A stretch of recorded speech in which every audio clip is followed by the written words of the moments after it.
Cello da Spalla is a lie, it has never existed. Now, what do I mean by this?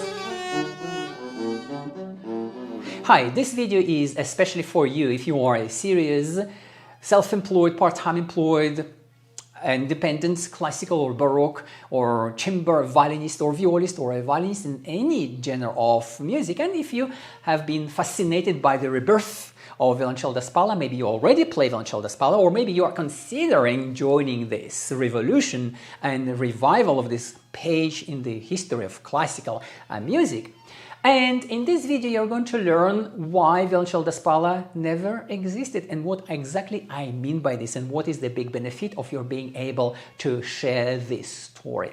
So I have created this very special and very simple formula for you to really own this information so that you become the trusted authority violoncellist da Spalla in your area, so that you feel comfortable and confident to speak and present about Violoncello da Spalla from your concert stage, and indeed an educational institution in your country or anywhere in the world might want to invite you to present about Violoncello da Spalla within the walls of their institutions in front of a more knowledgeable, more musicological, more professional audience, as opposed to just an audience of music lovers. And this is where you would like to give more information, more granular information, and give also dates and facts and names and more information. So in order to help you to grasp this and own this information, I've designed the S.M.A.R.T, Spallist Roadmap. As you can see, S.M.A.R.T is an acronym. Think about this a little bit like 5 big folders. And inside these folders, there is all this knowledge, everything that you need to know about Violoncello da Spalla. And inside these large folders, S, M, A, R, and T, there are subfolders. So there are 6 folders in the first folder, there are 3 folders inside the second and third folder, there are 7 folders inside the fourth folder, and there are 3 subfolders inside the last, the T folder. Today we are going to speak about the story, the first big folder, the story of Violoncello da Spalla. And here's what you really need to know. This is very important, and the good news is it doesn't have to be musicological for you to be perceived by your audiences as someone really passionate and really knowledgeable on this instrument. And on the top of this, your audiences are not an audience of musicologists, so they do not want to be overwhelmed. Instead, they want to learn something easy, something memorable, hopefully even emotional, something fun, something they will feel really good about themselves, sharing with their friends, their family, with their colleagues. And that way, of course, you are going to grow your audience. So, let's begin with the story. What do I mean by the story? By the story, I mean the story of the instrument, obviously. And here's what you really need to know. Violoncello, we'll speak about da Spalla in a moment. Violoncello is an Italian instrument that was born in Italy in the 17th century, in the beginning of the 17th century, in the region of Bologna. And here's the essential story of da Spalla. The essential story is this. This instrument was a novel instrument, which means that lots of people still didn't know what is violoncello. And for this reason, it was not so easily accepted. Here's why. You might be wondering why, how it can happen. Violoncello is such a great instrument. There are so many amazing performers today. But that was not the case when the instrument was just introduced. Here's what happens. Composers in the 17th century were those professional musicians who actually created music, and they printed this music for a certain market. Who was this market? Well, this market was an audience, a crowd of amateur players, and these amateur players were not necessarily at the tip, not leading the revolution. They were just following. So when this market saw violoncello, they just went like, wow, what is that? We want a spinetta, we want bassoon, we want violone, but we don't want violoncello, because they don't know what it is. And this is the reason why a lot of really important cello composers in the 17th and 18th century were never allowed to publish anything for the instrument of their choice, because the publisher said, hey, if you put the word violoncello on the cover of the book, this book is never going to be sold. That means you are not going to make any profit. And you probably see that there is a problem with this. This is the reason why composers such as Bononcini has never published anything for the instrument of their choice. Well, sometimes they use the word violoncello inside, in the part books, but never on the cover. And that is what you really need to know. So the essential story is this. This was a novel instrument. It was resisted and rejected by the amateur elite. But because these composers and violoncellists who really fell in love with the instrument, and the instrument, because it had such a rich, flexible, agile tone, ease of playing and speed of response, finally, gradually became slowly accepted by the market. And that is the essential story of the instrument.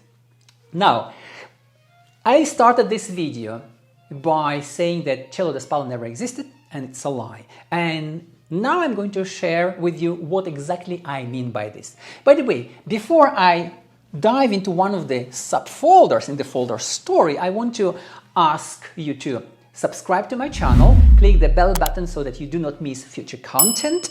And this video is not meant to be one-way communication, so if you have anything to say about this, if you feel something about this video, then you are very warmly welcome to, first of all, give me thumbs up, like this video, share this video, comment on this video, comment on what you have just heard, what you have learned, what you would like to learn. Indeed, this is very important. If you have any questions about anything, simply ask me in the comments of this video. I'm here to help. With that said, let's dive into the first folder of the story. And the first folder is sources. Now, what do I mean by the sources?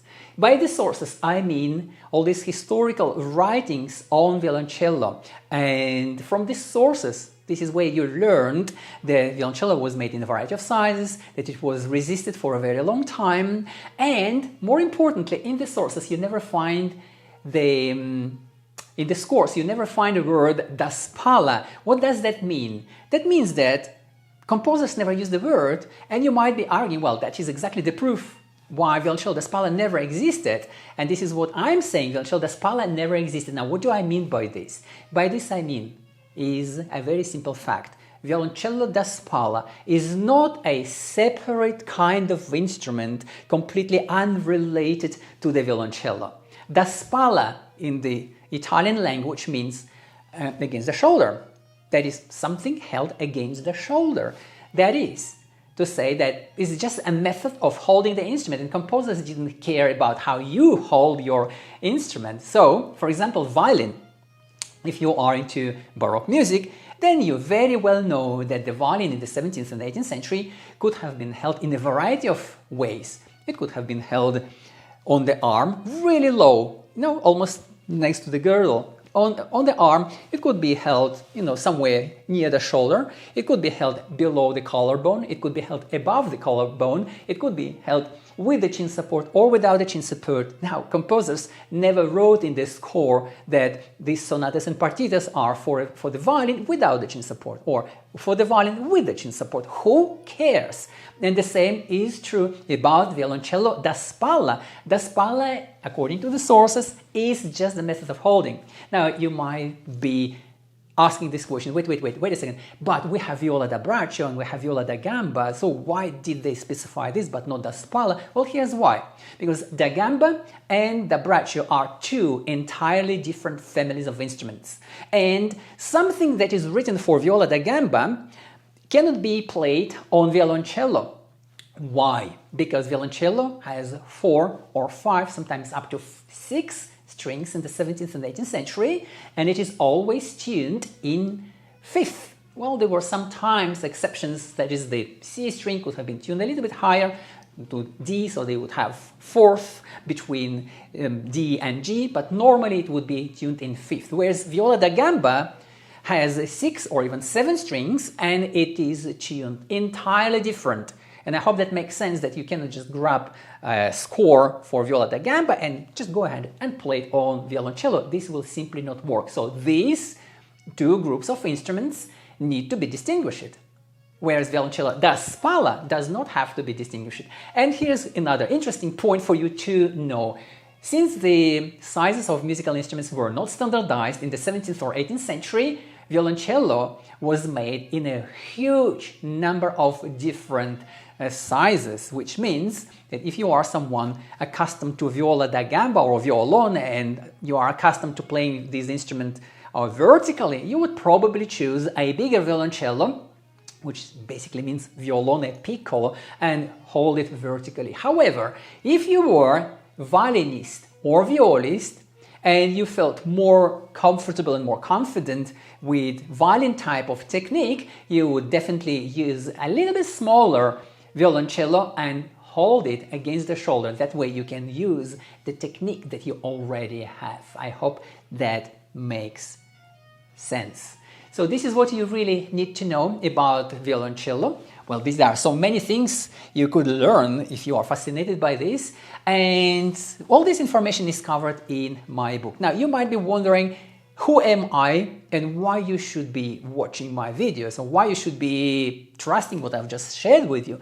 Hi, I'm Dimitri. I'm the award-winning author of the published book on fine violin making, From the Old Master's Legacy to the Future of the Craft, with the foreword by Raymond Aron, New York Times bestselling author. And I'm the author of my next book on Da Spalla, how violinists and violists can find their unique voice and open new career opportunities in 14 days. And if you are fascinated by this, if you want to learn all of this in depth and retain this knowledge so that you can share this easily and eloquently from your stage, you are very warmly welcome to learn more about the upcoming book. I will leave a link to the book's website somewhere below or above or on the side, depending on which platform you're watching this video on. And you are very warmly welcome to tap or click on this link and learn about the book. And by the way, you can pre-order your signed by the author copy of the book. You are getting free shipping. You are getting readers-only bonuses worth more than 500 euros completely for free. And if you do not like the book, simply send it back and I will refund your money. And you can keep all the knowledge and all of the bonuses 100% free of charge for the rest of your life. I hope you find this fair. Now, I hope you found some value, some practical value in this knowledge that I've just shared with you about the story, about the sources, about the special S.M.A.R.T. Spallist Roadmap that I have designed especially to help you to become more knowledgeable and position yourself as a trusted authority violoncellist da Spalla in your area so that you can find your unique voice and open new career opportunities in your life. With that said, do not forget to comment below this video, give me some thumbs up, and if you have any questions, do comment below this video. I'm here to help. Share this video with your friends, with your colleagues, with whoever you feel good about yourself to share this information with them, and do sign up to my channel. With that said, I would like to thank you for your time, for your attention, and I'm really looking forward to sharing with you so much more in my next video and as well as in the book.